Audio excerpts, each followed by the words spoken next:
apertar o botãozinho, clicar no botãozinho de gravar, viu? Ah, que mais isso é bom. Um Isso é abraço, bom. Carmen. Que Isso é bom bom. vê-la aqui, Carmen. Linda. Lara, muita gente boa aqui hoje, viu? Boa tarde a todos e a todas. Eu sou a professora Maria José Costa dos Santos, né, Mazé Santos, estou na coordenação da linha de pesquisa LESC, né, a nossa querida linha Educação, Currículo e Ensino.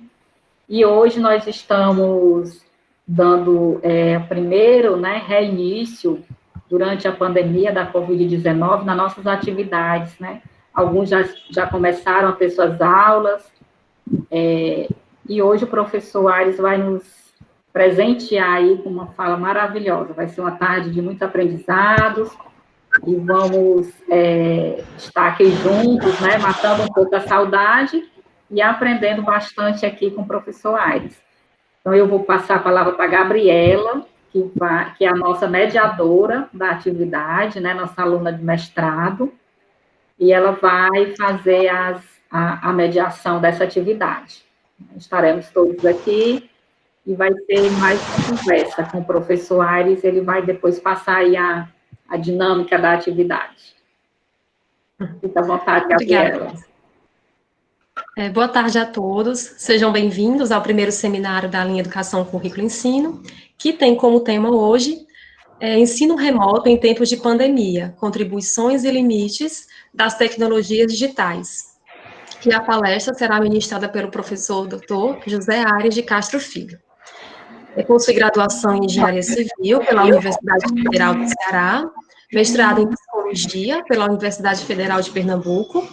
Atualmente é professor titular da Universidade Federal do Ceará, atuando no curso de bacharelado em Sistemas e Mídias Digitais, do Instituto Universidade Virtual, e no programa de pós-graduação em Educação Brasileira, da Faculdade de Educação. É líder do grupo de pesquisa e produção em ambientes interativos e objetos de aprendizagem proativa desde o ano 2004. Atua principalmente nos seguintes temas: informática educativa e educação matemática. Desde já, eu gostaria de agradecer ao professor Aires pela sua disponibilidade a participar desse primeiro seminário da LESC, compartilhando suas experiências e conhecimentos. E aí nós ressaltamos que ao final da palestra, a gente vai abrir o bloco de perguntas, tá bom? Que poderão ser feitas via chat, ou então diretamente no final da palestra, fazendo a inscrição no chat, tá bom? Com a palavra o professor José Aires. Bom, gente, boa tarde a todos, né? Eu queria agradecer o convite da Mazé, né, e da linha de participar. Fiquei até feliz de saber que está sendo a primeira, né, primeiro encontro, né, então isso aumenta a minha responsabilidade até, né, mas acho que é um tema muito pertinente para a gente discutir, né, para a gente começar a discussão. Queria aqui saudar algumas pessoas conhecidas, algumas carinhas, né, que eu vi, a Juliana, né, Selma, Sara, Raíssa, tá? Acho que a Kiara também, então algumas pessoas que são conhecidas, né, para tornar mais familiar, mais amigável aqui o nosso encontro, né. A ideia é a gente ter um bate-papo, tá? Então, realmente eu preparei alguns slides para motivar, para, né, incentivar a nossa discussão, tá certo? A gente vai ter um breve momento de interação no começo e depois, como a Gabriela disse, né, a gente vai abrir para as perguntas, né? Então, quem quiser ir adiantando já pode ir fazendo as perguntas pelo bate-papo, né? Porque aí elas ficam registradas, mas no final a gente vai também abrir o microfone para quem quiser participar, para quem quiser, né, fazer alguma contribuição ao debate, tá certo? Vou compartilhar aqui minha tela e, infelizmente, vou perder o contato visual com vocês nesse momento, né? Por conta dos slides, tá certo? E aí peço, Gabriela, se tiver alguma necessidade, né, de repente eu entrar para fazer algum esclarecimento também, que você me chame, viu? Que aí eu paro o compartilhamento e volto aqui para a tela, tá? Tá certo. Vamos lá.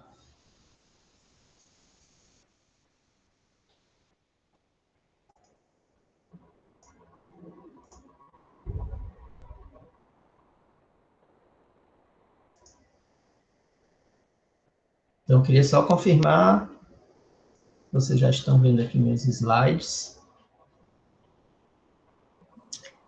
Sim. Deixa eu voltar aqui para começar só um minuto.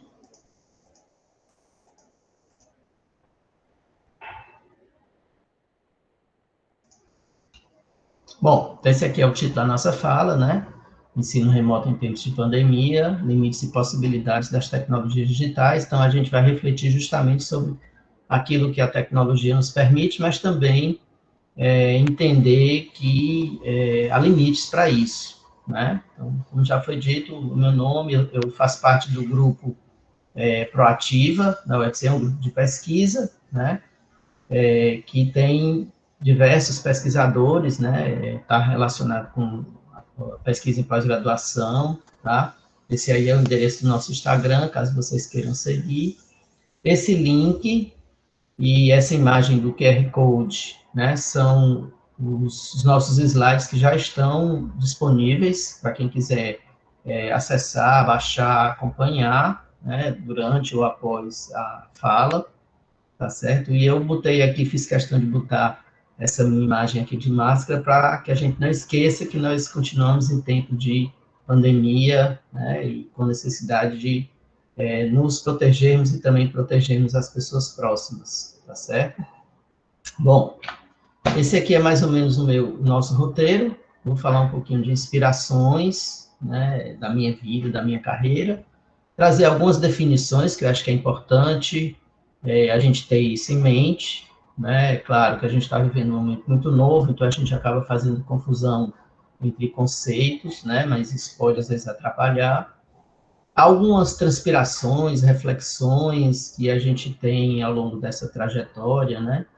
E aí vou abrir também para questões que a gente tenha, né, para fazer, tá certo?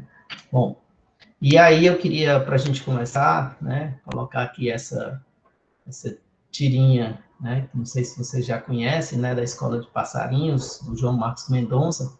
Indiretamente eu estou convidando ele para participar aqui do nosso debate, né? É um cartunista e ele tem publicado essas tirinhas no Instagram e eu acho que eles refletem muito, né, esse momento que a gente está vivendo.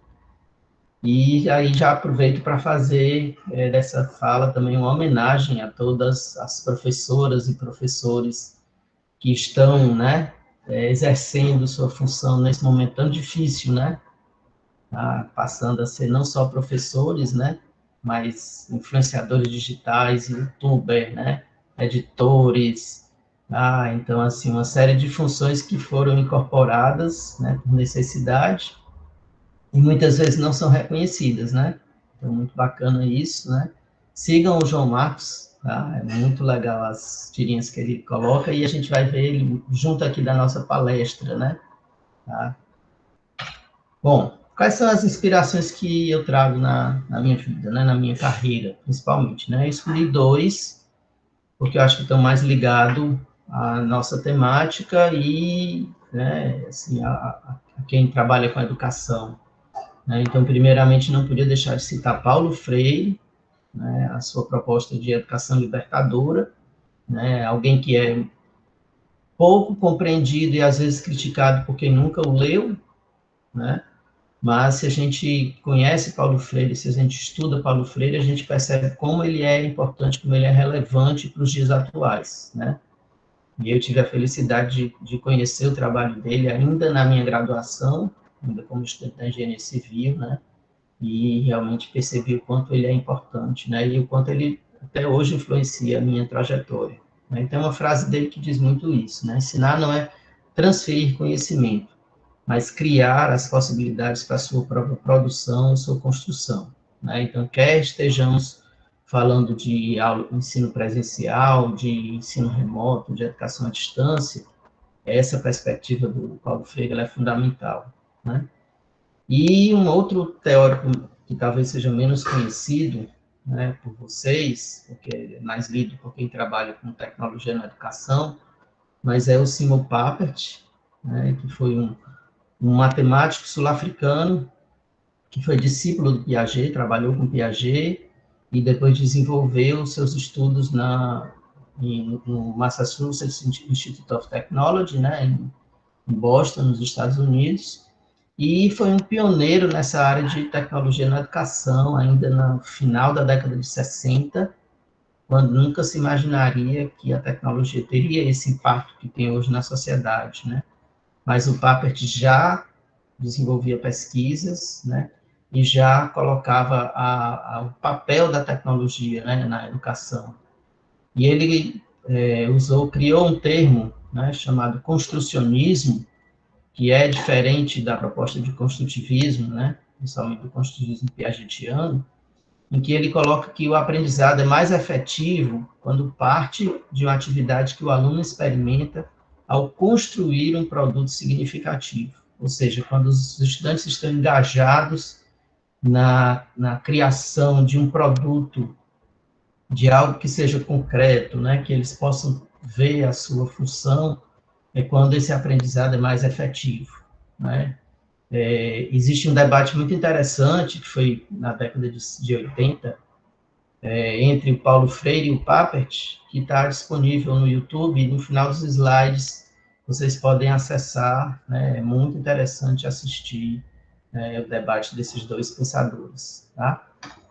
Bom, e aí a gente vive esse momento de hoje, né, em que a gente está trabalhando remotamente, trabalhando longe fisicamente dos nossos estudantes, né, e há uma confusão muito grande do que é que isso significa, né, afinal, é educação à distância, algumas pessoas ficam dizendo ensino híbrido, está se fazendo ensino híbrido, né, e aí eu achei por bem trazer algumas definições da literatura, para a gente poder se situar, né, teoricamente, acerca disso, tá? Então, a primeira delas é a ideia de educação à distância, tá? Então, existe um decreto no Brasil de 2017, né, que define a compreensão do que é educação à distância no Brasil, tá?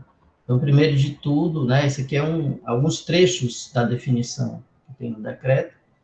Então, primeiro de tudo, a educação à distância é uma modalidade educacional, tá? Então, não se trata de uma metodologia. Algumas pessoas dizem assim, trabalha com a metodologia de educação à distância. Não. A educação à distância é uma modalidade, né, que se compara, talvez, né, se contrasta, melhor dizendo, com a educação presencial, tá? Ela é um modo de fazer a educação que podem ter várias metodologias, né, na educação à distância, tá? E como é que se caracteriza essa modalidade educacional, né? A primeira que a mediação, né, professor-aluno, a mediação didático-pedagógica, ela se dá através da utilização das tecnologias de informação e comunicação. E mesmo quando a gente considera veículos tradicionais, como impresso, como rádio, como televisão, a gente pode considerá-los, né, como também tecnologias de informação e comunicação, apesar de não terem as características interativas, né, ou de outras possibilidades como a gente tem com as tecnologias digitais, tá certo? Mas também é TIC, né? Segundo, é que a educação à distância necessita de profissionais qualificados, tá, para que ela seja realizada. Precisa de uma equipe, né, de suporte para preparação dos ambientes, para produção de material, né, para acompanhamento das aulas, tá, para emissão de relatórios, né. A educação à distância ela é um sistema, tá? Ela não é uma coisa individual, isolada, né? Ela também precisa de políticas de acesso, né? Como nós vamos dar acesso, né, seja no ensino privado ou no ensino público, né, como você vai dar acesso às pessoas à educação à distância, tá? Também preciso que haja, né, acompanhamento e avaliação dos processos, né, que eles são diferentes do ensino presencial, né? E a outra característica é que ela acontece em lugares e tempos diversos, né? É uma prerrogativa de ser educação à distância. Não tem sentido eu falar educação à distância se estivermos todos no mesmo local, né? Tá certo? Mas lugares ou tempos, né? Podem ser as duas coisas, ou pode ser só um ou diversos, tá? Então, o conceito de educação à distância é algo muito amplo, é algo muito complexo, né? E não pode ser aquilo que nós estamos fazendo hoje, não pode se comparar com o processo de educação à distância, tá? Um outro conceito que a gente tem é o conceito de ensino remoto, né? Algumas pessoas também usam ensino online, né? Uma terminologia que tem algumas semelhanças, né? Que é o uso das tecnologias para apoiar a aprendizagem ou para flexibilizar as estratégias de ensino. Então, ela tem algumas características da educação à distância, mas ela não é educação à distância, tá certo? Essencialmente, o ensino remoto ou o ensino online, né, ele é uma opção metodológica, ele é uma escolha, né, seja de uma instituição, seja de um professor ou professora, né, seja de um curso, tá? É uma opção metodológica, né, de trabalho, tá certo? Que, claro, como eu disse, guarda algumas características da EAD, mas é uma aplicação, né, de elementos da educação à distância, não da educação à distância integral, tá certo?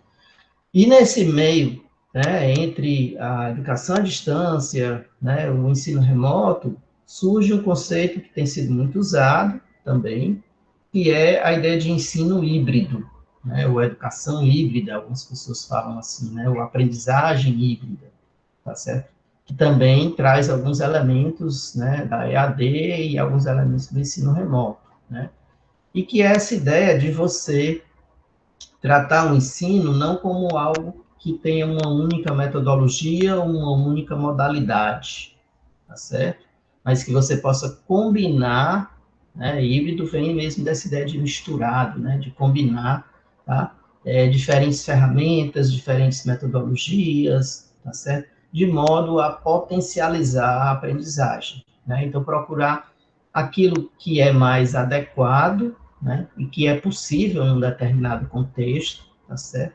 De modo a propiciar uma melhor aprendizagem, né,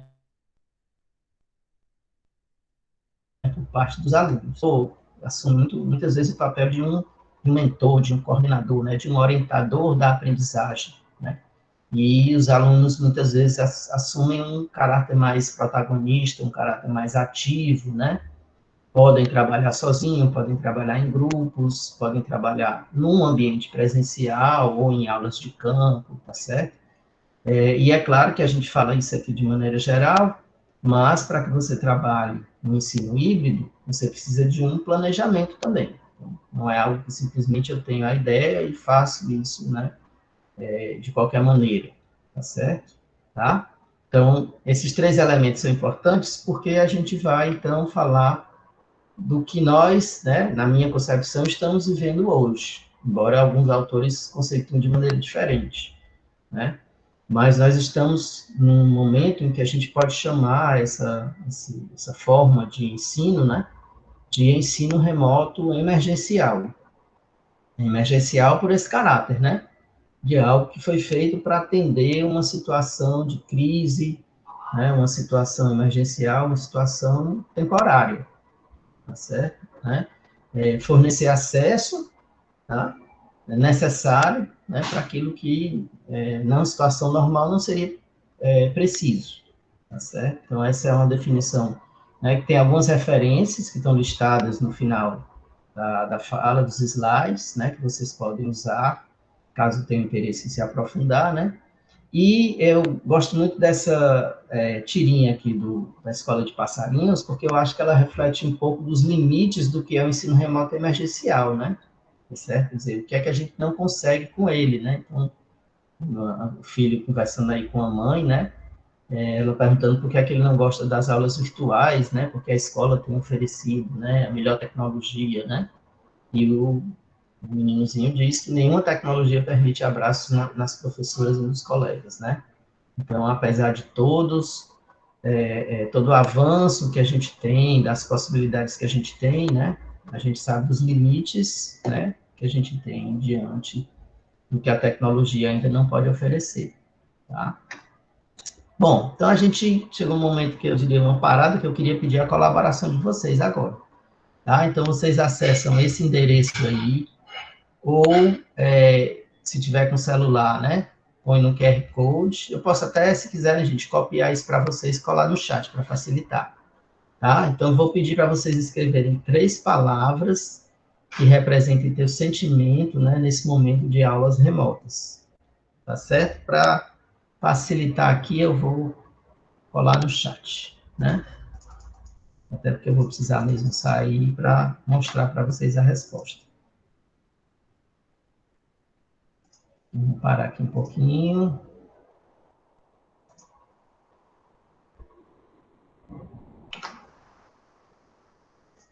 Tá? Então, vocês podem acessar esse link aí, né?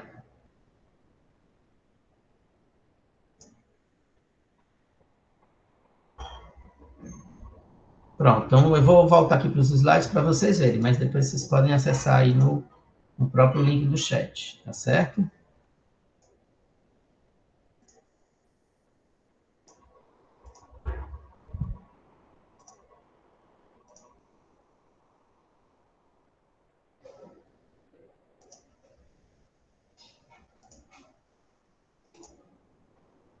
Então, quando vocês clicarem no link, vocês vão ter a oportunidade de escrever 3 palavras que representam o sentimento de vocês nesse momento de aulas remotas, tá? E aí fique à vontade para colocar os sentimentos que vocês tiverem, tá certo?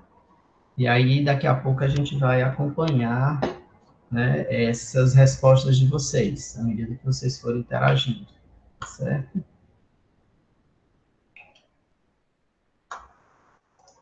Vou ver aqui se já está aparecendo aqui. Imagino que vocês já estejam vendo aqui essa tela, né? Tá? Então, a gente está formando uma nuvem de palavras, né? Com o que vocês estão respondendo. Tá? Está aparecendo muito forte desafio, né? Insegurança, resiliência, ansiedade, né? Aí no mais periférico, né? Incerteza, solidão, né? Tá? Cansaço, tá?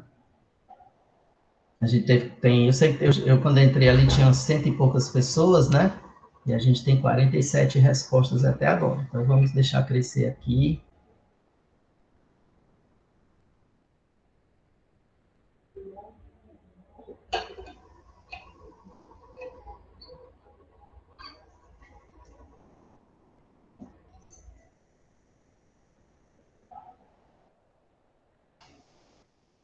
Então tem mais prevalecido é desafio, né?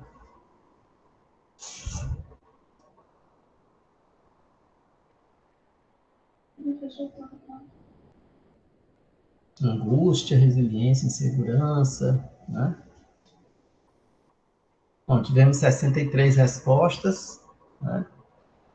E aí, se quiserem comentar alguma coisa, né, no nosso bate-papo, tá? Também podem comentar. Depois, ao final, eu vou copiar as respostas finais e colocar nos slides, viu? Para vocês poderem ver como é que ficou ao final, tá? Eu quis colocar isso, né, para a gente também discutir um pouquinho, para você ver como esse momento é um momento que gera muitas incertezas, né? Você vê que as palavras que mais prevalecem, né, ansiedade, desafio, insegurança, medo, são sentimentos, né, muito, eu diria, mais de incerteza, né, de sentimentos negativos, tá? De preocupação, né? Tá certo? E realmente refletem, eu acho, que o que a gente tem, né? Que a gente precisa enfrentar, tá? E eu quis usar isso aqui também, né? Também para movimentar vocês, mas para ver um recurso que vocês, né, professores e professoras, de repente podem usar com seus alunos, né? Se quiserem, claro que eu usei algo relacionado ao tema da nossa fala, da nossa conversa, mas vocês podem também usar isso, né, em uma temática que esteja ligada a um conteúdo específico de uma disciplina, de uma discussão, né, se vocês quiserem fazer, tá certo? Então, se tiverem um comentário a respeito disso, né, dessa nossa nuvem de palavras, vocês podem colocar aí no chat, e aí se a Gabriela e a Mazé acharem pertinente, podem comentar agora, senão a gente pode comentar ao final, tá? Fiquem à vontade para continuar respondendo, como eu disse, ao final eu vou disponibilizar isso nos slides, tá certo? Então, a gente vai seguir aqui com a nossa conversa, tá? Bom, Então, como eu disse, né, esse nosso momento, essa nossa, né, vivência, ela nos trazem questões, né? Elas nos trazem questões que a gente precisa debater, que a gente precisa discutir, certo? E a principal dela, né, o que nos motiva até aqui é como é que a tecnologia pode nos ajudar, né? O que é que ela pode nos propiciar, né, para enfrentar, eu diria, a dificuldade desse momento, certo? Bom, e aí, como nós estamos, né, numa discussão dentro da linha de ensino, né, currículo, educação, currículo e ensino, né, do nosso programa de pós-graduação em educação brasileira, né, eu não queria deixar de mencionar o nosso referencial de pesquisa. Nós estamos aqui também como pesquisadores, né? E aí eu queria fazer menção a algumas pesquisas de doutorado, né, que eu tive a felicidade de orientar, que foram desenvolvidas no programa, né? Obviamente não foram acerca do que a gente está vivendo, né? Porque ainda está, até já tem saído algumas pesquisas, né? Mas eu acho que o conhecimento acerca disso é algo que vai ser publicado depois, mas eu acho que são pesquisas que podem nos ajudar a compreender o que a gente está passando, né? Então, coloquei em ordem cronológica, né? A primeira delas é a pesquisa da Priscilla David, né? E que ela tratou de um conceito chamado interações contingentes, né? Em ambientes virtuais de aprendizagem, ou seja, quais são as interações, né, que você pode ter em um ambiente, as trocas comunicacionais, que são mais favoráveis, né, à aprendizagem, tá? Então, Priscila, inclusive, desenvolve até hoje esse conceito, né, tem pesquisas bem atuais a respeito dessa temática, tá? Então, é um texto que, para quem tiver interesse, né, vale a pena olhar e fazer a leitura, né? Um outro trabalho é o da Ofélia Mesquita, né, de 2014, em que ela trouxe um conceito de ciberconteúdos educativos, ou seja, conteúdos que são construídos, né, dentro dessa cibercultura, dessa cultura digital que a gente vive nos dias de hoje, né?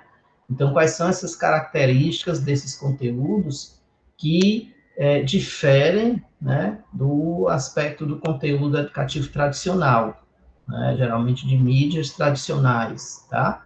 É bem interessante o trabalho da Ofélia, porque ela tratou não apenas, eu diria, das características, né, as características interativas, né, virtuais, tá? Mas também do processo de construção desses ciberconteúdos, né, dos aspectos colaborativos desse processo, né? Então, ela trouxe elementos do que a gente hoje chama aprendizagem em rede, né, tá certo? Um outro trabalho, né, é o trabalho do Denis Leite Maia, de 2016, né, que foi a contribuição das tecnologias digitais para um processo formativo colaborativo, né, e ele, embora ele tenha feito isso no âmbito de uma formação de professores de matemática, e às vezes a gente pode dizer, não é minha área, né, eu não trabalho com matemática, mas o Denis trouxe um aspecto muito inovador, que foi repensar a formação de professores, né, para além de ambientes formais de aprendizagem, né? Então, os professores, junto com ele, trabalharam utilizando ferramentas, né, das redes sociais, tá? Facebook, o WhatsApp, né, o Skype, tá? Para construir o processo formativo, né? E embora houvessem alguns elementos necessários, né, na sistematização da formação, mas a definição metodológica dos instrumentos foi toda feita de forma colaborativa, né? Então, acho que tem uma contribuição muito bacana no trabalho dele, né? E o mais recente, né, foi defendido no ano passado, o trabalho da Paula Patrícia, é que ela buscou indicadores de metodologias ativas, né, com suporte das tecnologias digitais, né, trabalhando com professores do Instituto Federal. Tá? Então, tem bem interessante a maneira como ela caracteriza, né, o que seriam as metodologias ativas e como os professores podem apresentar isso na sua prática. né? Então, fica essas 4 referências, estão listadas lá no final dos slides, né? Para a gente não perder o nosso referencial de pesquisa aqui do grupo, tá certo? Bom, e aí, voltando de forma, eu diria, talvez mais prática, né? Talvez para ampliar o nosso público, né? O que é que a tecnologia pode ajudar no ensino remoto emergencial, né? Então, eu listei 4 elementos, né? E aí vou detalhar um pouquinho cada um deles, tá? Então, ela pode tratar de elementos de exposição, né? Elementos de interação, elementos de exploração e de criação, né? Que a gente vai explorar cada uma delas, né? E fica um pouquinho da tirinha aí para a gente aliviar, eu diria, a nossa fala, né? Então, é um pouco disso que reflete um pouco, eu diria, o dilema que a gente está vivendo, né? Porque muitas vezes os professores, né, e professoras fazem um planejamento de algo que gostariam que os alunos fizessem, né? Mas, na verdade, os alunos estão interessados em que isso estivesse, talvez, em outro espaço, né? Ele cita aí o TikTok, é uma rede social, né? Tá certo? Então, também há necessidade de a gente conhecer um pouco mais os nossos alunos. Tá? Bom, primeiro elemento é o elemento de exposição, né? Tá certo? E talvez esse seja o elemento mais tradicional, o elemento que a maioria dos professores, né, está acostumada a fazer na sua prática do dia a dia, tá certo? Aulas expositivas, né? E a gente pode usar, né, e tem usado muito, né, a tecnologia para essas aulas expositivas, né? Seja para explicar conceitos e conteúdos, né, através de aulas tradicionais, mesmo em formato de vídeo, ou também para despertar curiosidade e interesse, né, que pode se dar numa aula, mas que muitas vezes pode se dar em um vídeo, né, ou em um conteúdo de slide, ou um conteúdo interativo, para o aluno, né, poder verificar, né. E aí a tirinha eu acho que reflete, às vezes, uma falta de equilíbrio, talvez, que a gente está vendo hoje, né. Imaginar que os alunos estando em casa, eles vão conseguir dar conta, né, da mesma quantidade de conteúdos, ou até de mais conteúdo, do que eles davam numa situação normal, né, e aí a criança brinca, acho que é por isso que se chama quarentena, né, tem umas 40 atividades por dia para fazer, né, então faz essa comparação aí, tá certo? Uma outra possibilidade é as ferramentas de interação, de comunicação, né, que elas também podem viabilizar a exposição de conteúdos, né, então, por exemplo, nesse nosso encontro aqui através do Meet, né, embora a gente esteja tendo um momento de exposição agora, mas a gente também pode ter momentos de interação, né, e esses momentos de interação, eles são muito importantes, né, são importantes na educação presencial, e são, eu diria, talvez até mais importantes no ensino remoto emergencial, porque é um momento em que a gente tem para orientar, né, os estudantes sobre tarefas, para receber um feedback deles, do que eles estão entendendo, do que eles estão aprendendo, né, para tirar dúvidas, tá?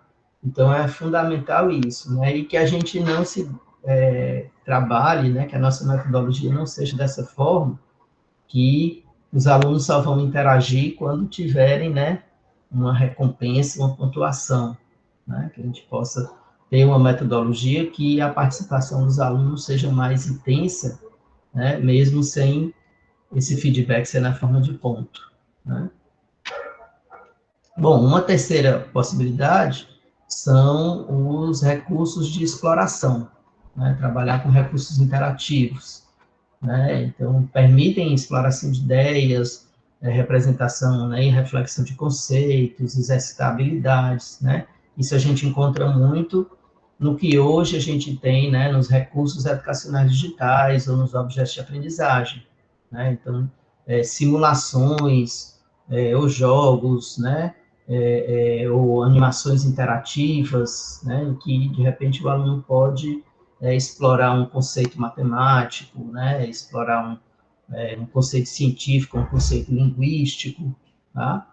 Então, isso é algo muito utilizado, né, e muito, eu diria assim, importante, tá? Muitas vezes, um bom recurso interativo, ele pode permitir uma compreensão de um conceito maior do que uma exposição, né? Além do que, e aí vem a tirinha de novo, como ela reflete, né, os nossos jovens de hoje, né, sejam os que estão na educação básica, sejam os da universidade, eles vivem num mundo em que a interação, né, em que os jogos ou os games, eles estão muito presentes na cultura dos jovens, né? Então, trabalhar com questões, né, de recursos interativos se torna algo fundamental. Claro que ele não deve ser usado somente como um subterfúgio, né, como algo apenas para distrair, para refletir, né, para, eu diria assim, distrair, vamos dizer assim, né, tá certo? Mas se ele for bem pensado, se ele for bem utilizado, ele com certeza pode propiciar reflexões interessantes, né, por parte dos estudantes. Tá? Isso é uma área que a gente trabalha muito, né, o meu grupo de pesquisa proativa, a gente tem, inclusive, um projeto de desenvolvimento de recursos digitais, né, para a língua portuguesa e para a matemática, né, então a gente tem muito essa preocupação, realmente, de recursos que propiciem a interação, né, mas, ao mesmo tempo, leve a uma reflexão de conteúdos, tá? Bom, e a última categoria que eu queria citar é a criação, né? É a possibilidade, né, que a tecnologia dá, né, dos estudantes também produzirem e compartilharem mídias, não serem apenas consumidores de conteúdo, né? E de fazer isso de forma colaborativa, né, sem ser de forma individual, e de trocar conhecimento entre eles, né? Então isso é algo extremamente importante, isso é algo que muitos jovens, né, que têm acesso às redes sociais, que têm acesso à tecnologia, já fazem isso, muitas vezes com um caráter mais de lazer, de divulgação, né, mas que a gente pode potencializar isso, né, para a nossa educação, né. Então, acho que a tirinha reflete um pouco disso, né, do aluno que, às vezes, não está engajado, né, na sala de aula, nas atividades, né, educacionais, né? O professor dizendo, fiquei com 0, mas você não deu resposta, não respondeu mensagem, nada, né? E aí o aluno disse que ficou sem internet, mas atualizava o Instagram todo dia, ou seja, naquilo que tinha significado para ele, o aluno estava engajado, né? Então, que a gente também possa compreender o uso dessas mídias para utilizá-las, né? Eu vou dar um exemplo de uma situação, eu diria assim, uma experiência que a gente tem tido no curso de graduação do SND. Tá? Bom, onde é que a gente pode encontrar tudo isso, né? Todas essas ferramentas, tá? Então, eu vou falar de duas perspectivas, né? A primeira delas é um ambiente virtual de aprendizagem Solar, um ambiente que foi desenvolvido pelo Instituto UFC Virtual, né? Ele é um ambiente da UFC, um ambiente próprio da Universidade Federal do Ceará, né? Para quem é da universidade, tem acesso, né? Todo mundo que tem, eu diria, acesso ao Cigar, tem automaticamente acesso ao Solar, esse aqui é o endereço, né? E no Solar você encontra ferramentas de conteúdo, né? Aula, webconferência, você pode colocar material de apoio na forma de vídeo, na forma de texto, né, na forma de imagens, né, links, tá? Você tem ferramentas de interação, como chat, como fórum, né, como mensagens, né, semelhantes a mensagens de e-mail, tá? Enquetes, você pode fazer enquetes, né, com seus estudantes, tá? Ferramentas de exploração, porque você pode publicar conteúdo interativo no Solar, tá? Então, se você vê um site, né, que de repente tem um recurso digital, né, ou que tem uma própria interação no site, você pode publicar ele no Solar para os alunos acessarem, né? As provas online, você pode fazer provas online dentro do Solar, né, quizzes ou outros tipos de prova, né?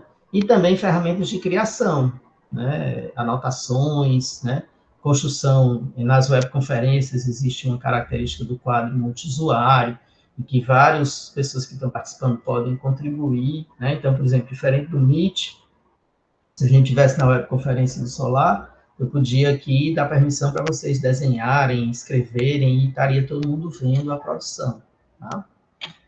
E quais são as vantagens de uso do Solar, né? Para quem é da UFC, tá certo? Então, ele é um ambiente integrado ao cigarro, então, como eu falei, todo mundo que tem acesso ao cigarro, né, tem acesso ao solar.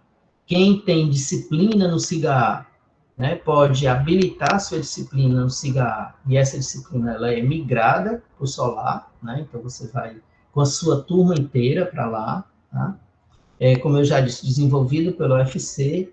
Você tem ferramentas de avaliação, né, você tem algumas delas, e de frequência, então as atividades que você cadastra no ambiente, né, pode ter esse controle de frequência, né, então se você faz uma webconferência, essa webconferência pode ter frequência, então todo mundo que assistiu tem essa frequência naquela aula, né, nos fóruns, né, nas tarefas que você criar, tá? Então, tudo isso ele faz um controle, inclusive automático, né, dessa frequência, tá? Ele já é usado nos cursos de graduação e pós-graduação, né, à distância. Desde 2006, o Solar é usado nesses cursos, né, então já tem muito tempo, né, e um desenvolvimento muito grande.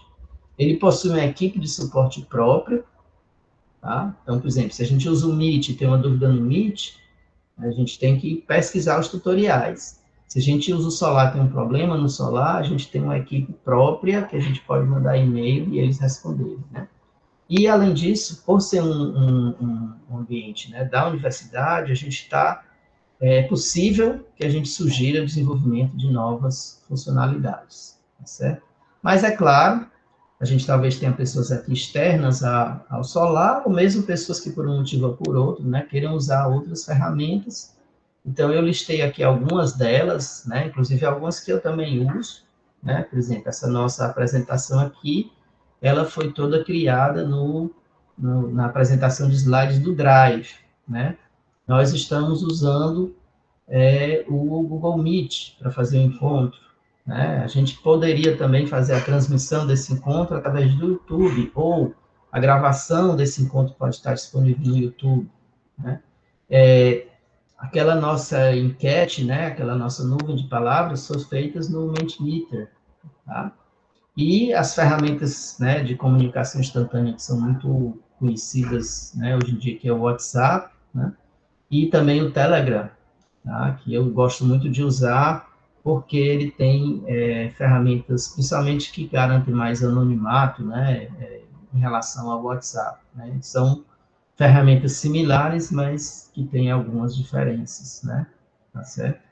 Bom, e aí eu queria trazer, então, como transpiração, né, uma experiência que é uma pergunta, aliás, primeiro, né? Como trabalhar no ensino remoto emergencial? Né? Então, esse é um desafio que a gente começou agora, né, a partir do dia 20 de julho, na UFC, né?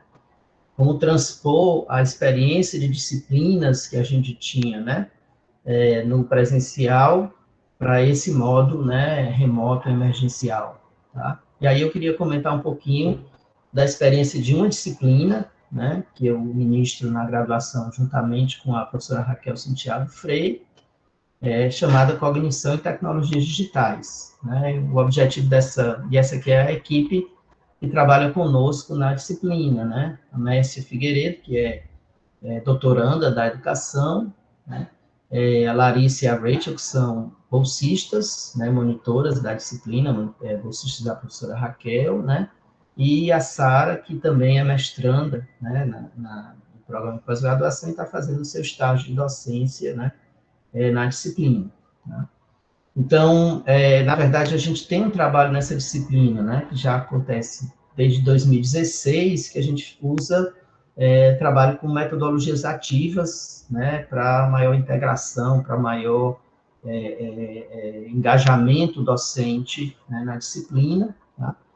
Essa disciplina, ela trabalha como o nome já indica, né, com diferentes teorias de cognição, né, e focado na análise e no desenvolvimento de tecnologias digitais. Tá? Então, como a gente já tinha eu diria, uma prática, né, e nós trabalhávamos com uma jornada, a ideia de uma jornada de uma pesquisadora, né, que escreveu um livro chamado Cognoses, né, e esse livro, ele estava perdido, ele foi reencontrado pelos estudantes, mas ele estava incompleto, né, então, a nossa disciplina, ela acontece através dessa jornada, dessa exploração dos reinos, né? Então, existe esse elemento de RPG, de fantasia, né? Em que os alunos fazem diversas atividades e refletem sobre essas atividades, né? A partir dos conceitos teóricos, dos conceitos de cada teoria, tá? E para esse semestre, nós fizemos uma adaptação, né? Criamos uma jornada virtual, né? Começamos agora, na verdade, né? Como eu disse, a partir do dia 20, né? Então, aquela jornada que ela se dava, talvez eu diria de formato híbrido, né? Porque a gente tinha também momentos que os alunos trabalhavam à distância, mas ela se transformou, então, numa jornada virtual, né? E a equipe está desenvolvendo, né, páginas, né? Vou abrir aqui para vocês olharem, né? Esse aqui é o primeiro, a primeira jornada, vamos dizer assim, deles, né? Desde que a gente retomou, né? Tá?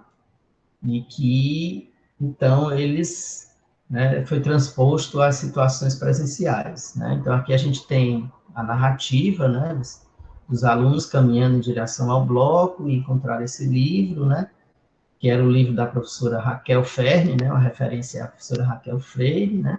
Então, se tratava da obra que ela tinha escrito, né, do Cognoses, que era o livro sobre cognição, né, e que ela, então, ia descrevendo a jornada dela nesses reinos, tá? Mas eles descobriram que o livro estava incompleto, e os alunos, então, decidiram refazer esse livro, né? E aqui eles vão, né, aqui a gente está retomando, né, porque a gente tinha começado o semestre de maneira presencial, e agora está seguindo de maneira, né, virtual, né, de maneira remota, e a gente retoma a jornada, tá certo? E aí a gente tem 3 reinos que eles têm que explorar, né, do ponto de vista de atividades e também do ponto de vista teórico, né?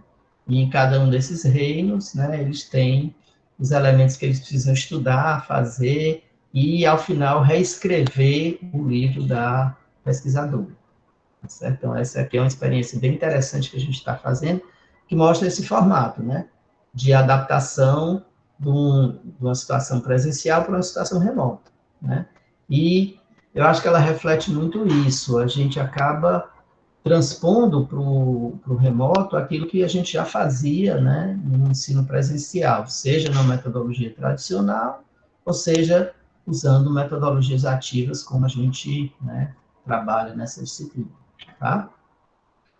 Mas toda essa discussão, todo esse momento, né, ele também se reflete em preocupações que a gente tem, né? A gente já fui colocando um pouco isso ao longo da nossa fala, né?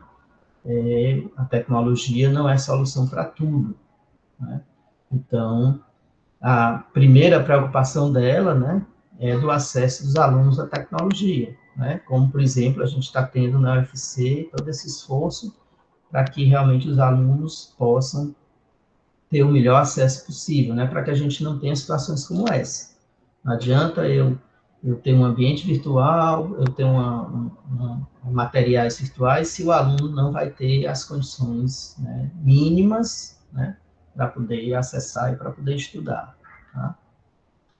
Também a própria familiaridade com o uso das tecnologias, né, tanto por parte dos alunos, né, talvez até menos, mas também muito por parte de nós, professores, né? É algo que a gente precisa se preocupar com isso, né? E eu acho que é algo que esse momento, essa situação chamou a atenção, né? A necessidade de ter processos formativos para que os professores tenham mais familiaridade com o trabalho com tecnologia, né? E trabalhar com tecnologia não é só usar computador, usar internet, usar celular, é também saber pensar os processos didáticos pedagógicos, né, mediados pela tecnologia, tá? Uma preocupação que a gente tem muito grande hoje, né, é com questões de saúde, né, física, eu diria, e mental também, né, tá certo? Porque, como já foi falado, vivemos em tempos de pandemia, vivemos em momentos que são momentos extraordinários, né, em que muitas pessoas conhecidas perderam entes queridos, né, ou perderam renda, né, ou passaram ou passam por situações difíceis, e isso tem que ser levado em consideração, não pode ser menosprezado. Tá? Então, esses aspectos são fundamentais. Né? E, ao final, assim, que reflexões a gente pode levar, eu diria, talvez, dessa fala, né? Tentando resumir o que a gente colocou aqui. Tá? A primeira delas, né, é a necessidade de planejamento. A gente não, e claro, numa situação emergencial, o tempo de planejamento é menor, mas ele também se torna necessário. Né? Abrir um Meet e trazer os alunos sem que a gente tenha feito um planejamento, né, tem uma grande chance de dar errado. Tá certo? Então, é preciso que esse planejamento seja feito. Tá? É preciso saber escutar, né, entender as dificuldades dos alunos, dos estudantes, né, saber o que é que eles estão enfrentando, o que é que eles estão passando, para que a gente possa nos pôr à disposição para ajudar, né? Colaborar, não trabalhar de maneira individual, né? A colaboração, ela sempre é um ganho em qualquer situação, mas eu acho que nesse momento ela é mais necessária, né? Imagine um conjunto de professores que possam compartilhar experiências, compartilhar materiais, né? Isso vai, com certeza, minimizar a carga de trabalho que hoje já é grande para todos. Né? A necessidade de se adaptar, a gente precisa se adaptar a esse tempo, né? A gente precisa fazer brotar coisas mesmo num terreno árido, né? E a necessidade também de andar mais devagar, né? E talvez andar mais devagar vai nos propiciar conseguir chegar aonde a gente precisa, né? Com saúde, com sanidade, né? Com um equilíbrio maior do que se a gente tiver pressa, né, para tentar resolver todos os problemas de uma vez só. Tá? Bom, aí para a gente abrir nossas perguntas, né, eu acho que essa tirinha aí, que não é da Escola de Passarinhos, mas eu acho que ela reflete um pouco, né, esse meme, vamos dizer assim, né? Tá? Vamos ver se consigo aprender online, né? Parece até que estou na sala de aula, não entendi nada, né? E eu acho que ele reflete também uma outra característica da nossa cultura, né, principalmente dos nossos estudantes, que é o uso dos memes, né? Eles estão muito antenados para isso. Tá? Então, eu uso esse meme aqui para a gente abrir para as nossas perguntas, para os nossos comentários. Tá? Aqui são as referências que eu citei no trabalho, né? Tanto dos artigos, dos decretos, como das teses de doutorado, né? Alguns elementos para quem quiser se aprofundar, né, sobre ensino remoto, sobre criação de aulas, tá? E o meu obrigado, né, mais uma vez, esse aí é meu e-mail, o meu Instagram e também o Instagram do Proativa, né? Quem tiver a oportunidade, não deixe de seguir, a gente está publicando muitos conteúdos lá no nosso perfil do Instagram, né, e muito em breve a gente deve começar, então, as nossas lives também, né, para debater essas questões, tá? Obrigado, agora eu fico aí à disposição para a gente ter um diálogo maior. Muito bem, obrigada, professor, a gente agradece sua fala, suas palavras, é um momento realmente que requer mudanças, né, posturas e como a professora Maria José falou, né, também a questão da formação de professores é importante.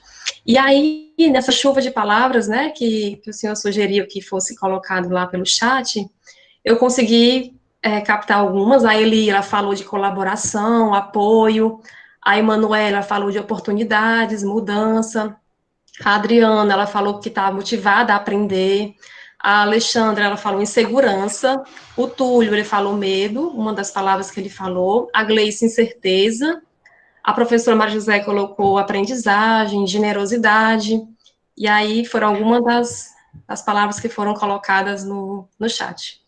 E aí a gente pode iniciar com as perguntas,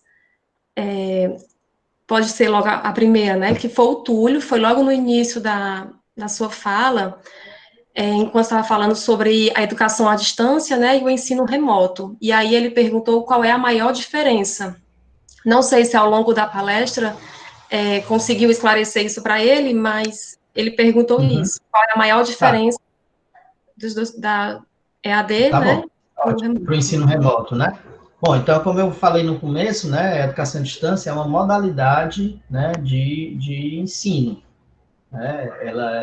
Ela pode lidar com várias metodologias, mas ela, acima de tudo, é uma modalidade, é um formato de ensino que está baseado, essencialmente, no uso das tecnologias digitais, né, como elementos mediadores, tá? O ensino remoto, ele é uma opção metodológica, né? Então, ele acontece no ensino que a gente costuma chamar de presencial, né? Mas quando você traz elementos da educação à distância para isso, né? Tá certo? Ou quando, vamos supor, eu crio um grupo, por exemplo, uma comunidade, né, virtual, para discutir um assunto que a gente tem interesse. Mas também pode ser ensino remoto ou ensino online, né? Então, ele não se trata de um sistema, de uma modalidade organizada, né, de educação, tá? Acho que é isso. Muito bem, professor. E caso o Túlio queira fazer alguma pergunta, tá bom, Túlio? A gente abre o Claro. microfone para você poder falar. O Luiz Torres, ele perguntou a relação de tempo, né, a hora nas aulas do ensino remoto para EAD, deve ter diferença? Como é? Deixa eu repetir a pergunta. A relação do tempo, né, o tempo e duração, digamos, da Certo, aula, certo, certo. tem Com alguma certeza. diferença para o Pronto. ensino remoto e da educação à distância, EAD? Eu diria que sim, eu diria que deve ter diferença. Eu acho que as aulas remotas, elas devem ser mais curtas, tá? Elas devem ser mais objetivas, né? E elas devem, talvez, direcionar os alunos a realizar tarefas, a despertar um interesse, né, por algum conteúdo, tá? Elas têm que ser menos expositivas, né? O professor até pode disponibilizar para os alunos outros elementos, né, de exposição que eles possam aprofundar. Mas assistir, por exemplo, assistir 50 minutos ou mais, né, de uma aula expositiva, ela é muito mais cansativa do que no momento presencial, né? Então, se esse poder de síntese, essa capacidade, né, de apresentar em menos tempo, é algo que a gente vai precisar desenvolver, a gente vai precisar exercer, né? Entendendo que a gente está numa situação que as pessoas não tiveram preparação para isso, né? Então, não é fácil de fazer. Os professores e professoras de hoje são verdadeiros heróis, né, por estarem lidando com isso, né? Verdade, professor. E a Aline, ela está perguntando, o ensino híbrido, necessariamente, ele exige encontros presenciais? Não, ele não exige encontros ele vai exigir em algum grau, né? Porque se ele não exigir, se não tiver nenhum encontro presencial, a gente pode dizer que ele é um ensino remoto, entendeu? Então, o híbrido significa que eu estou usando uma combinação, mesmo que esse encontro presencial, por exemplo, não tenha um professor, né? Seja os alunos fazendo um trabalho em grupo, né? Ou fazendo uma aula de campo, uma observação em campo, entendeu? Mas ele não pode se reduzir a só o uso das ferramentas virtuais, senão ele se torna um ensino remoto, né? Pela própria característica dele, né? Entendi. Nessa mesma vertente da pergunta anterior, o Alisson ele fez agora no chat. Ele perguntou, algumas escolas elas vão atender uma parte dos alunos presenciais, né, de forma presencial, e os outros alunos de forma remota. E aí ele fala, né, essa estratégia, ela pode ser chamada de ensino híbrido? E aí Pronto, falou, Alisson, muito boa pergunta. Eu diria que não. Eu diria que isso é uma característica do ensino remoto emergencial, tá? Porque ela não é uma opção metodológica, ela é uma opção que precisa ser feita pelo momento, né? Por exemplo, mesmo quando a gente puder ter a volta a um ensino presencial, por algum motivo, talvez alguns alunos não possam, né, participar. Então, vão ter que ser atendidos nesse formato remoto, entendeu? Então, isso não caracteriza o ensino híbrido, porque os alunos estão em situações diferentes, né, de trabalho, tá? O ensino híbrido é eu poder combinar, né, aquilo que eu considero melhor, o mais necessário do ensino presencial com ferramentas virtuais, né? entendi, professor. E o professor Pedro Rogério, ele está perguntando, quando você falou sobre o solar, né, sobre os ambientes aí da UFC, ele perguntou, posso seguir usando o ambiente Sócrates da UFC? Ele tem sido usado pela UFC virtual? Não sei se a pronúncia correta é essa, né? Primeiramente, um abraço ao Pedro, né? Pedro Rogério aí, tá? Obrigado por ter feito a pergunta. Sim, o Pedro, o Sócrates continua no ar, né? Continua acessível de forma gratuita, não só por quem é da UFC, mas por quem é fora da UFC, né? Depois eu posso colocar aqui o endereço, quem tiver interesse, tá? A gente tem um projeto inclusive, de revitalização do Sócrates, vai sair com uma nova interface, tá? Acredito que ano que vem vai estar no ar, mas ele sim continua disponível, né? É um ambiente aberto, ele é um ambiente virtual, mas ele é diferente do Solar porque ele é um ambiente aberto. Qualquer pessoa pode ter acesso, criar seu curso, criar sua comunidade, né? Para trabalhar, tá?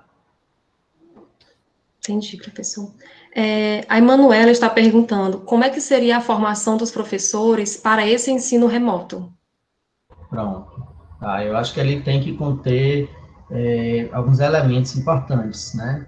Primeiro, essa formação deve contemplar questões metodológicas, didáticas, né?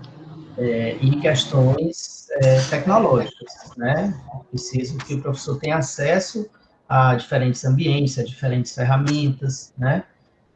E que isso possa se dar, talvez, não de uma maneira imediata, como, por exemplo, a gente está tendo agora, né?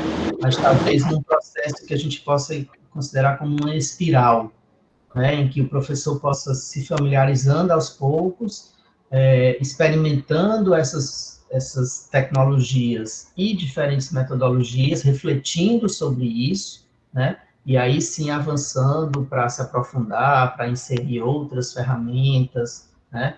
Então, que esse processo, ele seja mais gradativo, ele seja mais, né, mais, vamos usar a palavra, mais lento mesmo, tá?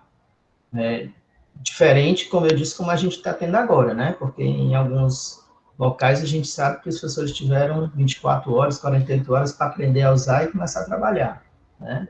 Tá certo? A UFC, por exemplo, fez um trabalho longo, né? De formação para uso de ferramentas remotas, né? Eu, por exemplo, fui parte, né? Coordenei uma turma e fui parte de uma formação no uso do solar que durou 30 dias, tá? Então, é um processo bem diferente, né, do que a gente viu aí em outras instituições. Certo, professor. O Alisson, ele está perguntando, projetos como o Google for Education podem ganhar mais força nesse momento pós-pandemia? Já ganharam, né? Já ganharam. Assim como numa economia capitalista, é óbvio que as grandes corporações se beneficiam dessas oportunidades, né? Então, ao oferecer ferramentas, entre aspas, né, gratuitas, né, porque são gratuitas, assim, a gente não paga diretamente, mas o Google está usando esses dados, a gente não sabe como, né? Mas ao oferecer isso, né, com certeza a quantidade de usuários que migraram e passaram a usar as ferramentas do Google, né, aumentou, a gente não tem ideia de quanto, né, entendeu? Então, ela ganhou muito espaço mesmo, né, tá? O Diego, professor, ele colocou uma consideração dele, né? Uma confusão que eu percebi, muito comum, é que as pessoas acham que no ensino remoto é obrigatório a exposição virtual. E aí ele pede que o senhor comente um pouco sobre isso, né? Porque ele diz que muitos gestores, eles querem, né, queriam obrigar os professores a gravar aulas, e aí ele queria que o senhor comentasse um pouco sobre isso, sobre essa exposição com relação ao ambiente virtual. Certo. Mas, assim, eu só entender um pouquinho, gravar no sentido de ser obrigado a gravar aulas remotas, é isso? Eu queria entender melhor o contexto da pergunta dele. Se ele quiser falar... Eu entendo que o ensino remoto quando vamos falar ensino remoto, né? Ensino remoto não é obrigatório que tenha aulas expositivas, tá? Não é obrigatório isso, né? Porque, como eu disse, o ensino remoto é uma opção metodológica, né? O ensino remoto emergencial, a gente não tem ainda muito bem, né, exatamente o que é requisito, o que é necessário, porque fica muito a cargo de cada instituição, né?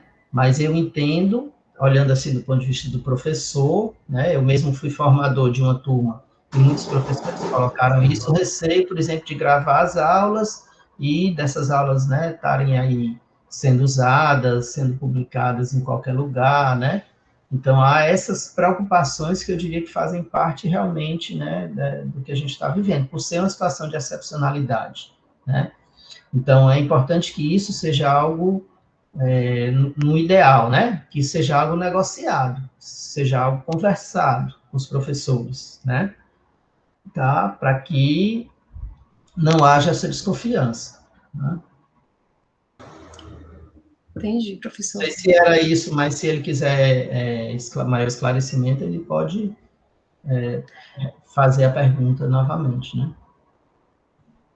Enquanto se ele se pronuncia, se vai querer perguntar novamente ou esclarecer a pergunta, a gente pode responder a da Claudejane.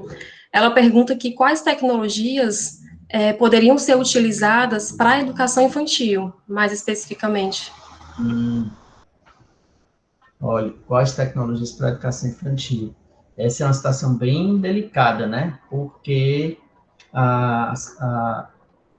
de novo, pela situação de excepcionalidade, né, o ideal para uma criança pequena é que ela não tenha esse acesso muito grande à tecnologia, né, que a tecnologia, o acesso à tecnologia dela seja algo mais esporádico, né, então, assim, nesse caso, o ideal é que os professores e professoras consigam, né, acessar materiais, né, de interatividade, né, mas que eu diria assim, ter uma interface mais simples, né, mais agradável, né, vídeos voltados para o público infantil, entendeu? E que, nesse caso, se conte muito com o apoio das famílias, né, porque, assim, a aprendizagem nesses anos iniciais, eu vi que a Silvia estava aqui, não sei se ela ainda está, ela é muito mais especialista nisso do que eu, né, a gente não está tratando de conteúdos escolares tradicionais, né? Existem muitas outras aprendizagens que são necessárias, né, nessa fase da infância e que a tecnologia realmente não vai dar conta, né? Então, é algo que talvez a tecnologia possa oferecer orientações, né, formas de fazer acompanhamento, entendeu? Mas é algo que vai precisar muito, né, do apoio familiar, e que infelizmente a gente sabe que nem todos os estudantes têm, né, também, tá? Mas é uma etapa bastante complicada para a gente falar do uso de tecnologia, né? Não dá para ser na mesma proporção do que em anos maiores, né? Verdade, professor. O Anderson Gomes, ele fala que, primeiramente, gostaria de agradecer pela excelente oportunidade de dialogar sobre este tema tão relevante. E aí ele queria, então, saber o que o senhor acredita que pode estar ligado a estas motivações de uso. Será que a formação é o maior problema? Ou as motivações pessoais, elas interferem nesta usabilidade das tecnologias? Eu acho que a gente não pode dizer que seja só uma coisa ou outra, né? Durante muitos anos eu sempre ouvi dizer assim, as pessoas são resistentes à tecnologia, né? E assim, eu sempre tive eu diria assim, uma leitura crítica sobre isso, sabe? Porque às vezes a gente é resistente ao desconhecido. E isso é natural da nossa, né, do ser humano. O ser humano tem medo do desconhecido, tá certo? Até por um instinto de sobrevivência, entendeu? Então, muitas vezes, o professor não quer fazer, não quer experimentar, né? Ou não saber do potencial, ou por se sentir inseguro.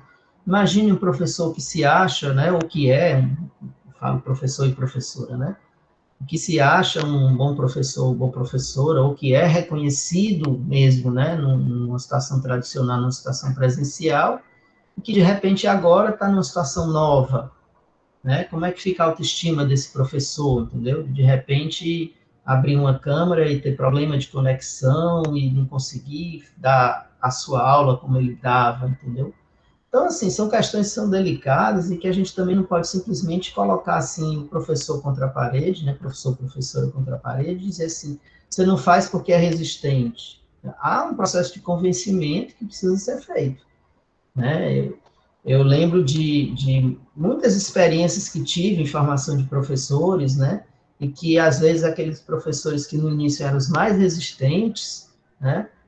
Depois se apaixonavam pela tecnologia, percebiam a importância da tecnologia e passavam a usar, entendeu?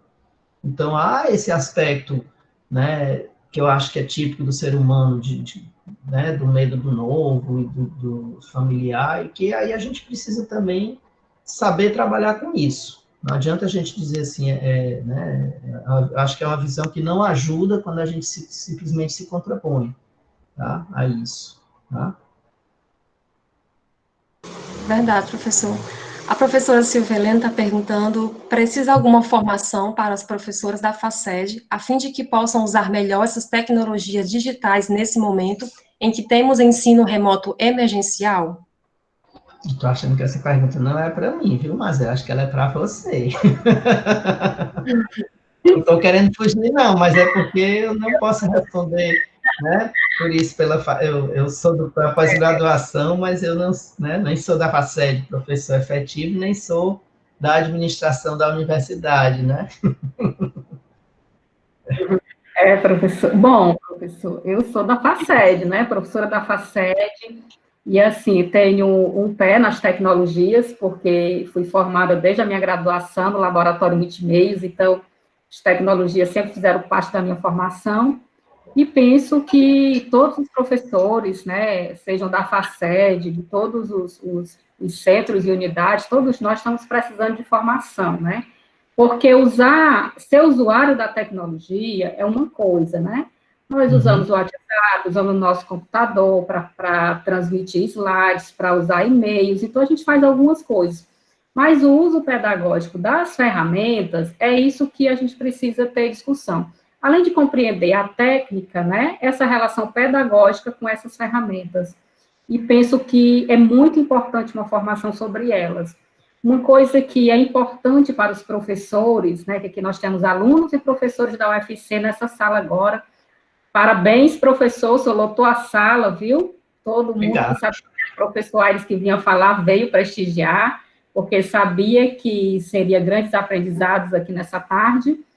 E, assim, nesse sentido, é uma coisa importante para os professores da UFC saber, é que nós temos, sim, plataformas oficiais, como o senhor bem citou aí, o Solar, e o SIGA, que é o nosso sistema acadêmico, ele tem tantas funcionalidades e tantas potencialidades, que mesmo eu conhecendo várias outras ferramentas, eu tenho me sentido muito bem com as minhas aulas via SIGA. Então, eu estou usando o SIGA, interagindo com meus estudantes na disciplina, e tem sido muito boa a experiência utilizando o SIGA. Então, são muitas as ferramentas, muitos aplicativos. O G Suite é um mundo, né, de possibilidades, e mais a gente precisa, nesse momento, às vezes, mais é menos, né, e menos é mais. Então, vamos olhar para o nosso sistema acadêmico, vocês, alunos de pós-graduação, que podem colaborar também com os professores que estão tendo alguma dificuldade, como também os alunos da graduação podem colaborar também com os professores. Vamos olhar para o nosso sistema SIGA como essa possibilidade para as nossas aulas remotas. Tem sido um aprendizado muito bom, um olhar diferenciado para o SIGA. Eu sempre utilizei nas minhas aulas, e agora eu estou usando muito mais, e os alunos estão compreendendo as funcionalidades do SIGA, porque muitas vezes a gente pensa que o SIGA é para pôr nota, né? Nota e a frequência. Mas o SIGA é muito mais do que isso, ele pode ser, sim, uma plataforma de ensino e de aprendizagem.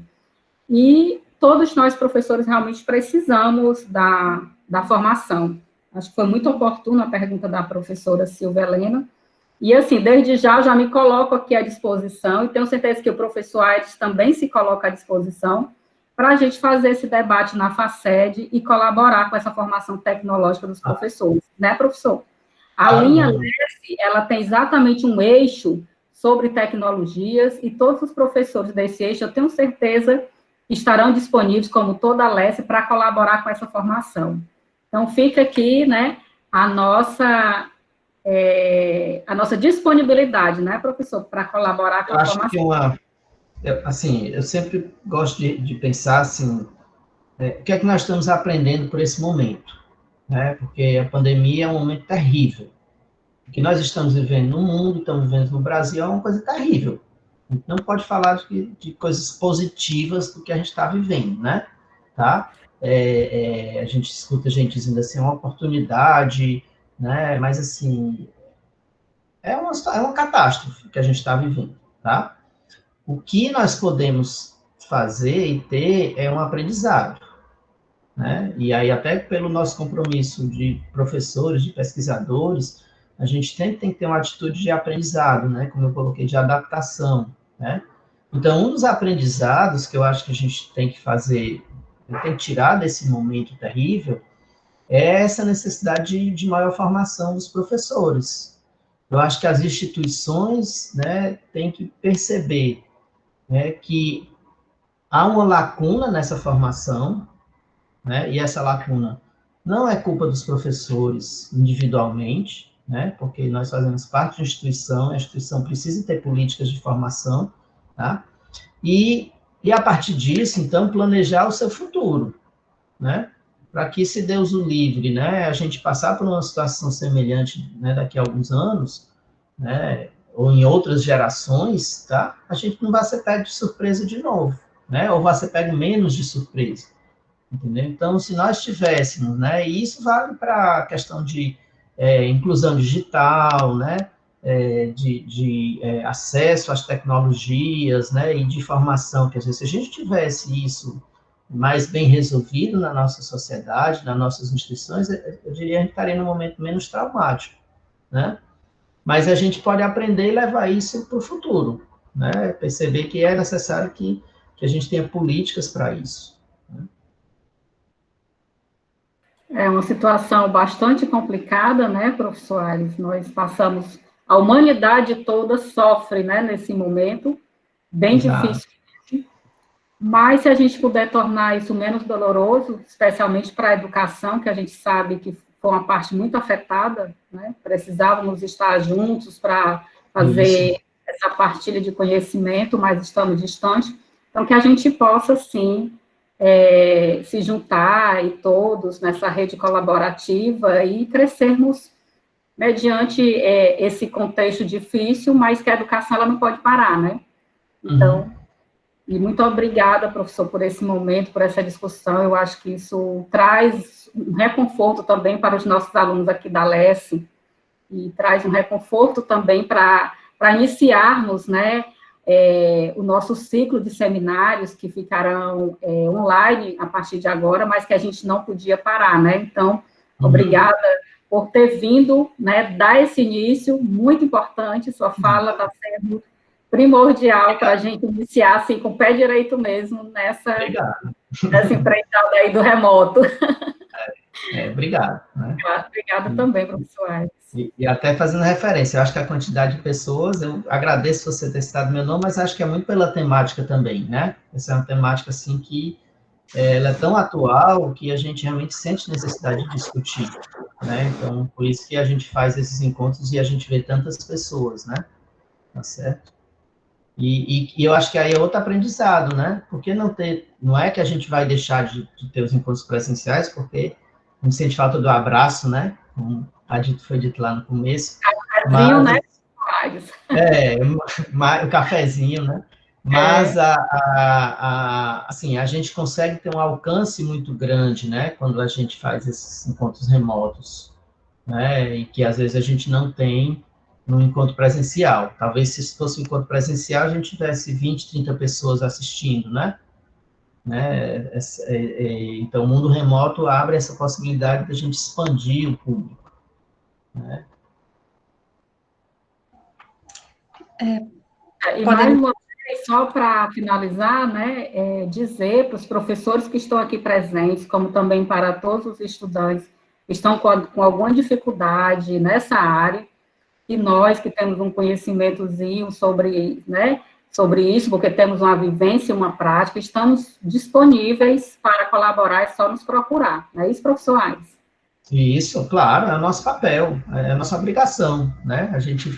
A gente Não faz porque a gente é bonzinho, não, a gente faz porque é nossa obrigação de servidor público, de quem é nessa área atender. Né? Podemos fazer uns pelos outros, né? Isso, exatamente, né? De uma forma geral, houve uma rede de generosidade que se estabeleceu em todo o país. Então, é todo mundo colaborando e se ajudando nesse momento, né? Claro. Estamos à disposição, professora Silvia. Na hora que desejar, estamos aqui. Podemos continuar com as perguntas. Claro, Mais relacionada, professor, à questão da avaliação. A Tânia, ela pergunta, como seria um bom processo avaliativo nesse atual ensino remoto? E aí a Diana, ela também traz uma pergunta nesse sentido, né? Como é que a gente pode avaliar esse processo de ensino e aprendizagem no ensino remoto? Isso, eu sempre gosto, hoje mesmo eu estava conversando com um colega nosso lá da UFC Virtual, né, eu, professora Raquel e o professor Henrique Silva, e quando a gente entrou na discussão sobre avaliação, eu coloquei, olha, a avaliação é o aspecto, eu diria, mais complicado do processo de ensino, né, talvez a maior fragilidade que nós temos como professor, avaliar é algo difícil, é algo complexo, né, e se já é no ensino presencial, claro que se é mais ainda no ensino remoto, tá? Então, assim, é sempre, primeiro, é importante a gente ter em mente qual é o objetivo da nossa avaliação, né? O que é que a gente está querendo com aquela avaliação, né? É uma avaliação diagnóstica, né? Ela é uma avaliação de modo a que o aluno perceba, né? O que ele aprendeu, quais são as dificuldades, o que é que precisa avançar, né? Tá? É uma avaliação formativa ou somativa, né? Uma avaliação final. Então, assim, por exemplo, o ministro da disciplina, né? Quais são os objetivos da minha disciplina? O que é que eu quero que os alunos saiam aprendendo ou sabendo fazer, né? Ou mesmo numa aula específica, tá certo? Então, primeiro, a minha avaliação tem que estar pautada para aquele cumprimento do meu objetivo, tá? Eu acho que nesse momento que a gente está vivendo, e até uma coisa que me angustia um pouco, né, principalmente na educação básica, é que as escolas acabam querendo adotar métodos que são tão tradicionais quanto na situação normal, né? Então, talvez a avaliação, nesse momento, devesse se pautar para questões que são mais de habilidades mesmo, né? Habilidades de competência, e que você pode aferir, né, através de relatórios, né, através de avaliações mais simples, mais rápidas, entendeu? Ao invés de avaliações tradicionais. Eu lembro de um professor durante o curso que a gente estava trabalhando, que ele dizia assim, as minhas avaliações são todas baseadas em provas individuais. Como é que eu vou conseguir fazer isso no remoto? Porque os alunos, como é que eu vou fazer? Vou ter que instalar uma câmera para ver cada aluno fazendo a sua prova, né? E a gente conversou e disse, olha, talvez não seja possível mesmo, talvez você tenha que repensar a avaliação, né? Será que a sua avaliação, né, precisa ser baseada em prova, né? O que é o seu objetivo, né? Então, se você puder mudar a sua forma de avaliação, né? Isso passa por um esforço de repensar mesmo, né? A gente tem muita resistência, por exemplo, a trabalho em grupo, porque acha que o trabalho em grupo, alunos vão copiar, outros não vão fazer, e é claro que isso pode acontecer mesmo, né? Mas a gente também não trabalha essa habilidade, né, que é tão necessária nos dias de hoje, que é o trabalho colaborativo, que é o trabalho em grupo, né, e que a gente forma os nossos alunos para um dia, né, serem profissionais, né, nas suas diversas atuações, serem cidadãos, e ele não vai resolver todas as suas coisas sozinhos, né? Então, eu acho que se a gente tiver, né, atividades em grupo, quando possível, atividades que o aluno possa fazer autoria, né? Porque, claro, que precisa ter acesso à tecnologia mínima para poder fazer isso, né? Mas que ele possa registrar o seu conhecimento através de uma produção, né? Por exemplo, como a gente está fazendo na disciplina de cognição, os alunos escrevem um livro, né, sobre a jornada deles, entendeu? Então, eles se sentem autores daqueles que eles estão fazendo, né? Então, eu acho que isso ressignifica muito, né, o que é a avaliação, tá? O que é que a gente quer que eles apresentem, tá certo? Isso mesmo, professor. A Micaele está perguntando, Professor Aires, já tem portais de objetos de aprendizagens de matemática na perspectiva da BNCC? Existe não um portal específico para isso, tá? Existe, depois se quem tiver interesse pode me passar um e-mail, nós temos um projeto na UFC, que é um projeto financiado pelo MEC, que é de produção de conteúdos digitais, né, recursos educacionais digitais, para língua portuguesa e matemática, tá? Com um alinhamento à BNCC. E todo esse material, ele está disponível na plataforma MEC de Recursos Educacionais Digitais. Vocês estarem lá no Google, plataforma MEC de Recursos Educacionais Digitais, ele vai abrir para vocês um endereço, né, e vocês podem pesquisar lá, se vocês pesquisarem por jogos, por exemplo, né, nos anos iniciais, com certeza vocês vão ver, o nome do nosso projeto é MIT, Mídias Digitais na Educação, então com certeza vocês vão ver os nossos objetos que já estão publicados lá. Nós já temos aproximadamente 15, mas a ideia é que até o fim do projeto, que até o final de 2021, vão ser em torno de 50 recursos, tá? E vão abranger também alfabetização, tá? Então, existe iniciativa, além da UFC, a UFPE e a Federal de Santa Catarina, né, também estão participando, né, também tem projetos com isso, tá? Então, a tendência é que isso cresça realmente, né, está disponível. E aí vão estar todos isso na plataforma do MEC. Ok, professor. Já estamos quase terminando. A Ilana, ela está perguntando como engajar o aluno nas aulas, pois ela vê a angústia em mantê-lo, né, esse aluno com ela, assim, no sentido de estar acompanhando, face ao leque de informações disponíveis ao seu redor, né, que ele tem em casa. E como manter esse aluno engajado nessas aulas remotas, né? Eu sei que não é fácil mesmo, porque a casa não foi ambiente pensado para ser um ambiente de aprendizagem formal, né? Então, é uma dificuldade mesmo que se enfrenta. Não tem uma solução única, uma solução fácil, tá?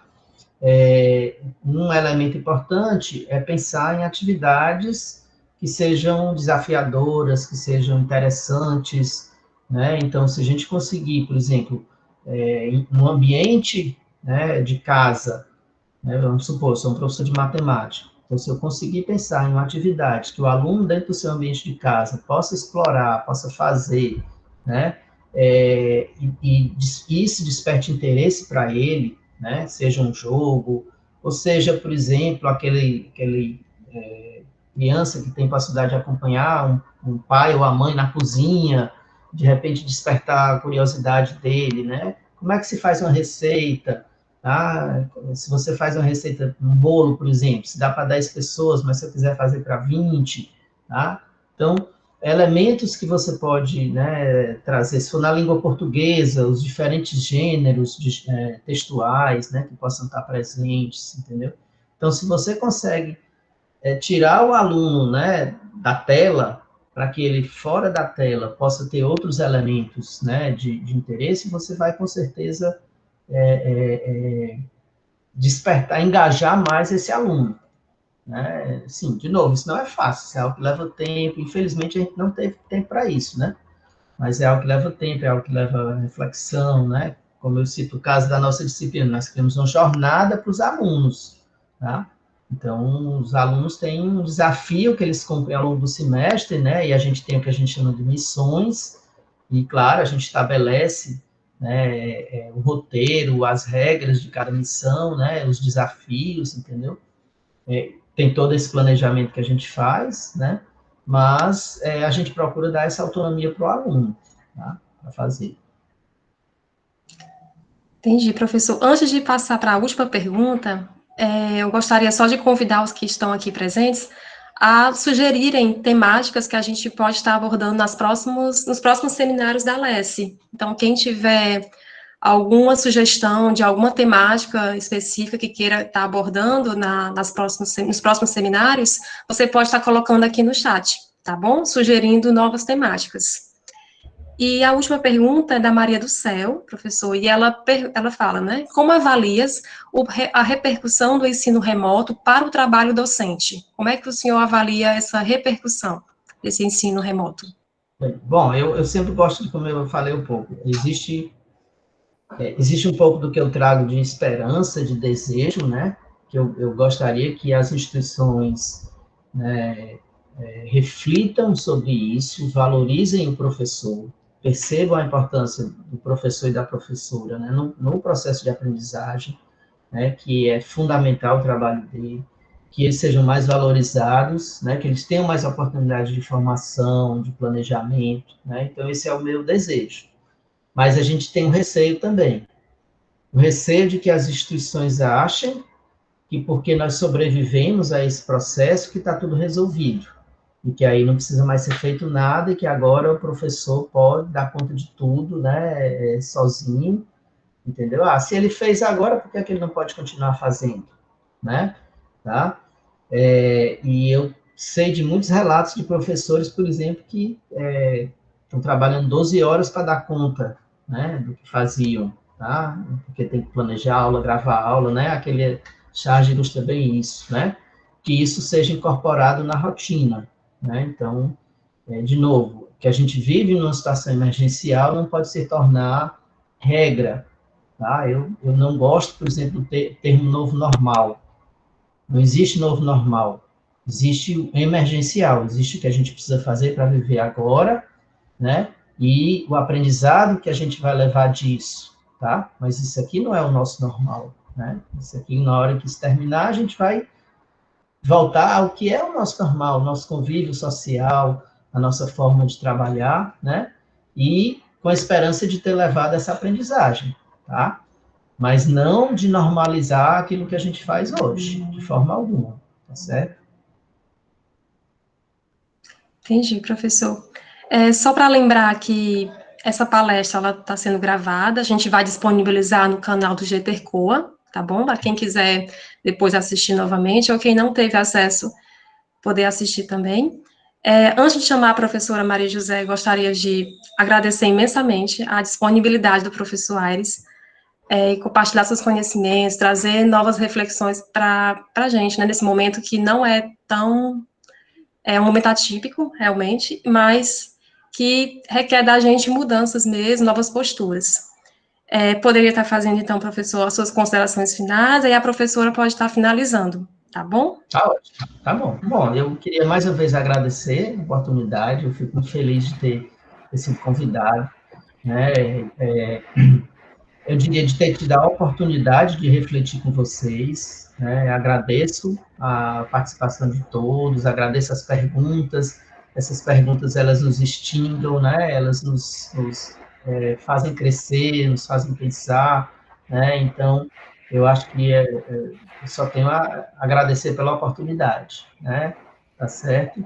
E me pôr à disposição para outras oportunidades dessa, né? Que a gente continue construindo, colaborando juntos, né? E também, mais uma vez, parabenizar pela iniciativa, né? Parabenizar a Mazé, agradecer mais uma vez a Gabriela, né? Pela organização, tá certo? E agradecer a todos vocês pela presença. Uhum. Professor, nós que agradecemos a sua generosidade de estar aqui conosco nessa tarde, né? Nossa linha LES, que discute educação, currículo e ensino, e dentro dela temos nossos ensinos, temos as tecnologias, né, professor, que é o seu campo de atuação. Então, nós tínhamos realmente que começar a palestra, né, com a sua vinda aqui, para falar para a gente sobre essa temática que nos está afligindo nesse momento, né, e as formações. Quero agradecer imensamente também a presença de professores, os professores da FACED, estavam aqui a professora Silvia, não sei se ela ainda continua aqui conosco, a professora Maria do Céu, eu sou Pedro, agradecer também o grupo GTRCOA, que é o grupo lá do Eixo de Ensino de Matemática, viu? É o grupo de estudos que está aqui organizando, a Gabriela e o Carlos, que está gravando, Elaine, e todos os demais que estão aqui presentes, agradecer todos os nossos alunos da LES, que vieram e que também divulgaram, e na divulgação trouxeram gente até de São Paulo para cá, professor Aires. Olha que bacana. Aqui, né? Vi também amigos que eu não vejo há algum tempo, a Paula Patrícia e outros, o pessoal do Multimeios, que veio aqui todo, o professor Eli, que é nosso internacional aí, que faz uma Cototerra, viu? Que é de Portugal, o pessoal do Alara, todo mundo lá do Multimeios que veio prestigiar. e dizer que esse tema é assim, a gente precisa realmente estar discutindo, né, estar melhorando aqui a nossa formação nas tecnologias, nos colocar novamente à disposição, nessa rede que nós estamos aqui de professores e alunos, é para a gente realmente fazer isso mesmo, conversar, dialogar, e cada vez mais buscarmos nos fortalecer, né, em relação às nossas dúvidas. Eu vi que era a palavra mais em destaque era o desafio, mas, assim, eu quero parabenizar a todos os professores e alunos que estão aqui presentes, porque se sentiram desafiados, mas não desistiram, né? Foram à luta, estão aí fazendo formações.